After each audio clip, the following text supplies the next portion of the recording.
له کرکټ سره تړلی یو مسلکي بخش د کمنټري هم دی.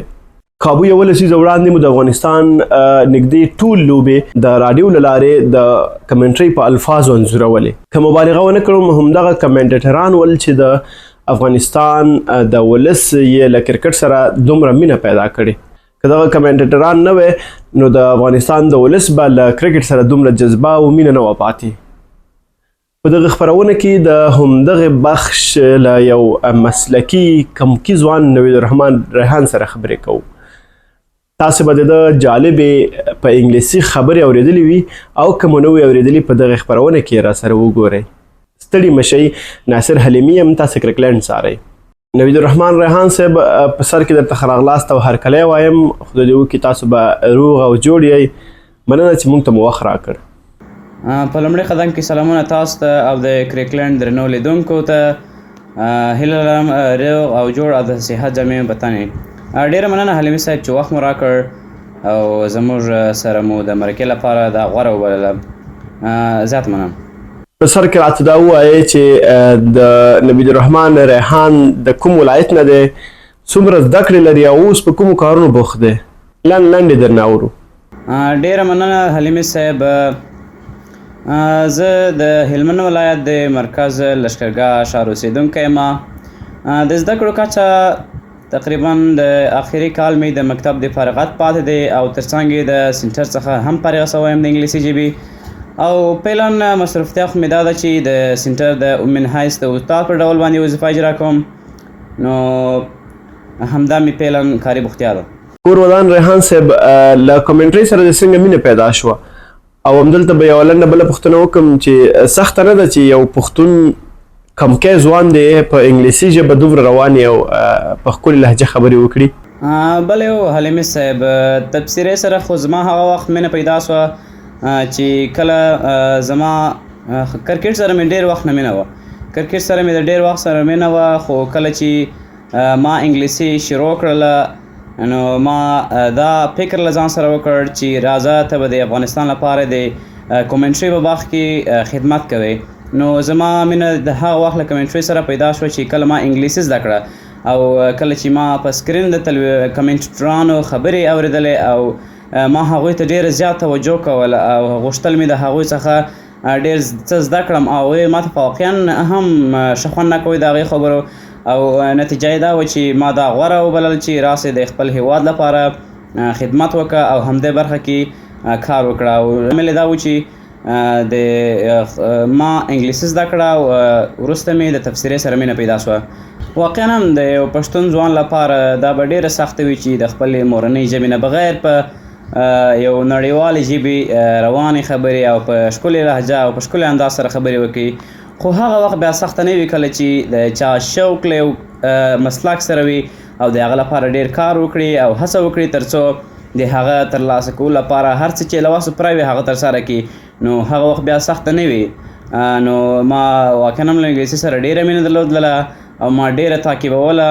نتیجه یې دا و چې ما وکولی سوله انګلیسي ډېره په اسانۍ سره زده کړم او د هغه استعمال زده کړم او ما وکولی سوله کمنټري وکړم. ډېره مننه. تر اوسه مو په کوم یو رسمي ایونټ یا سترو لوبو کې کمنټري یا تبصره کړې ده په انګلیسي یا په پښتو ژبه او که نه؟ ډېره مننه حلیمي صاحب. بله ما ډېر ځایونه کمنټري کړې ده دلته په سیمه ییز ډول باندې. ښه مثال یې دا دی چې دلته د عینکوال ټورنمنټ جوړ شوی و په هلمند ولایت کې. زموږ د هلمند په ګراوند کې ترسره شو چې پایلوبه کې ما کمنټري ترسره کړله. همداسې شپنی رمضان جامونه و چې ما په پایلوبه کې کمنټري ترسره کړې ده.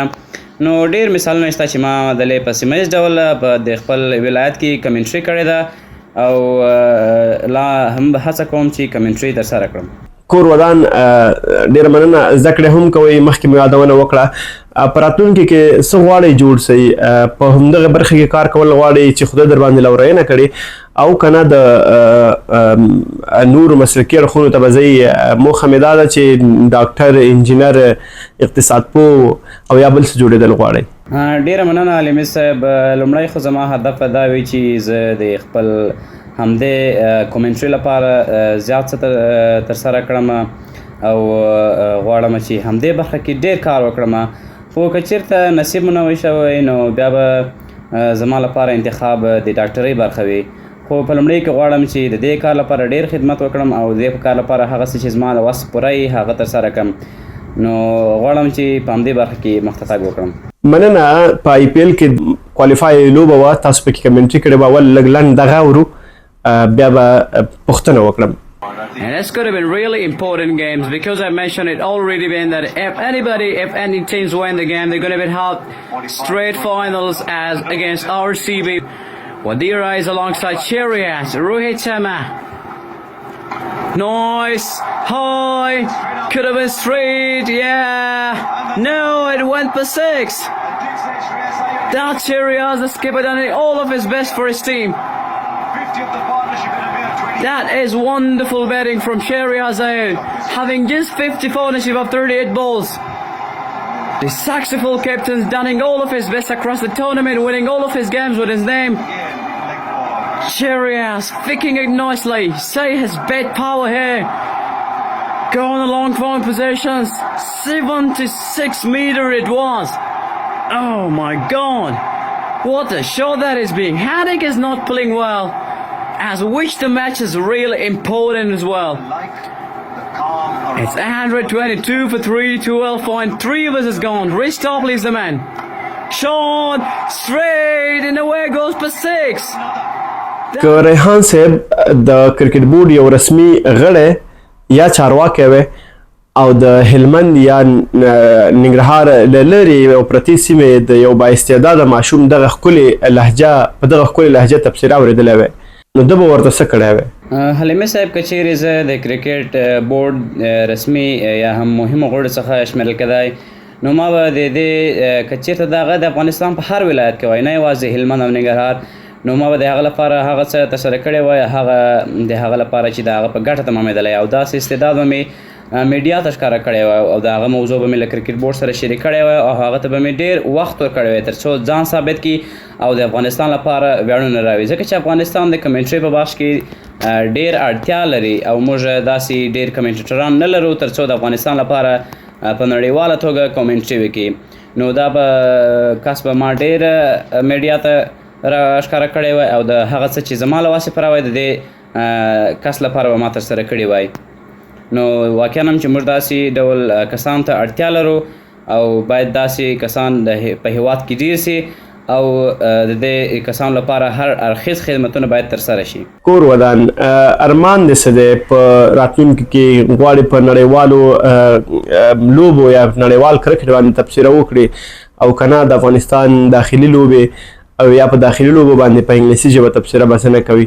ارمان مې دا دی چې د افغانستان د داخلي کرکټ په ټولو بخشو کې او په ټولو برخو کې زه کمنټري وکړم نو د هغه څخه وروسته مې هیله او ارمان دا دی چې یو نړیوال کومنټاټر سمه او د یو نړیوال مبصر سمه او د افغانستان لپاره په دې برخه کې هغه څه وکړم او کوم چې په کار دی نو هیله او ارمان مې دا دی چې د افغانستان لپاره یو ښه کومنټاټر سمه. مننه نوید جان. په راتلونکي میاشت کې د واخان ایکسپل سترې شل ورځې لوبې روانې دي په کندوز ولایت کې. زما او د کرکلاین معلومات دا دي چې دغو لوبو ته بهرني کمنټران هم راځي تر څو په انګلیسي ژبه کمنټري یا تبصره وکړي. پوښتنه دا ده که چېرته تاسو ته وخت درکول سي چانس درکول سي دغه برخه به څومره ښه مخته یوسئ؟ واقعا هم حلیمي صاحب د واخان ملي شل ورځې لوبې دا ډېرې مهمې کورنۍ لوبې شمیرل کېږي. که چېرته ما ته په دې لوبه کې چانس راکول کېږي نو زه به د دې لوبو څخه په استفاده باندې هغه څه وکړم کوم چې په کار دی او د هغه لپاره د نورو کورنۍ یا ډومسټیک لوبو لپاره به زه ځان ثابت کړم تر څو چې زه یې کولی سم. کور ودان ډېره مننه نوید جانه. زه درته یوه سناریو وایم او له تاسې پې د انګلیسي ژبې تبصره اورو. د افغانستان او د پاکستان لوبه ده. حمید حسن بالینګ کوي او د پاکستان عمر اکمل په سټرایک ولاړ دی. وروستني 2 بالونه پاتې دي او 4 منډې پاکستان ته ګټې ته پکار دی. حمید حسن غازي لومړنی بال کوي او 2 منډې ورکوي. پاکستان ته د ګټلو لپاره 2 منډې پکار دی او افغانستان ته د وروستني یا وروستي بال مس کول. له ښه وخته حمید حسن راغی بال یې وکړه او عمر اکمل یې کلین بورډ کړ. افغانستان دغه لوبه وګټله او پاکستان له سترې ماتې سره مخ شو. دغه خبرې درنه په انګلیسي اورو یا دغه تفسیره در څخه په انګلیسي اورو؟ ولې نه حلیمي صاحب، زه به د خپل انګلیسي کومنټري یو ټوټه تاسو اولیدونکو ته وړاندې کوم. Afghanistan is taking on Pakistan and just 2 balls are of the second innings and 4 of the chasing runs. Hamid, the fastest bowler of Afghanistan, is hitting Umar Akmal. Here we go. Full away leg side. It just should be 1, but score it for 2. They get successfully 2. Oh wow, Afghanistan are being at top of the positions. 1 delivery with 2 more. Pakistan need to win the game if they could have chased 2 runs more. Afghanistan are in a good positions. Hamid is doing such a well till this time. I mentioned it already. If Afghanistan bowled this last ball well, they could have been win this game from Pakistan. A very hard time for both team. Bowl him! Oh wow! Afghanistan beat Pakistan with his very first time. This why all nations waiting for Afghanistan to win the game and beat Pakistan. And this why we just were all time wishing and waiting much times. Pakistan, we can say, in a very disappointment. Absolute magnificent for Afghanistan. They are in a good form. And they didn't allow Pakistans to have a little sleeper. نو دا و زما د انګلیسي ژبې یو تفسیره تاسو ماته وړاندې کړې وه. ریحان صاحب کور مودان چې په خپرونه کې را سره وایي ښه وخت ښې چارې. ډېره مننه، زیاته مننه چې وخت مو راکړ او د ټولو لیدونکو څخه مننه چې موږ یې تر اخره پورې ولیدلو. له تاسې هم مننه ملګرو کور مودان چې تر دې دمه خپرونه څارله. د دې لپاره چې زموږ خپرونې له هر چا وړاندې تاسو در ورسیږي زموږ یوټیوب چینل سبسکرایب کړئ او فیسبوک نورې صفحې مو وڅارئ.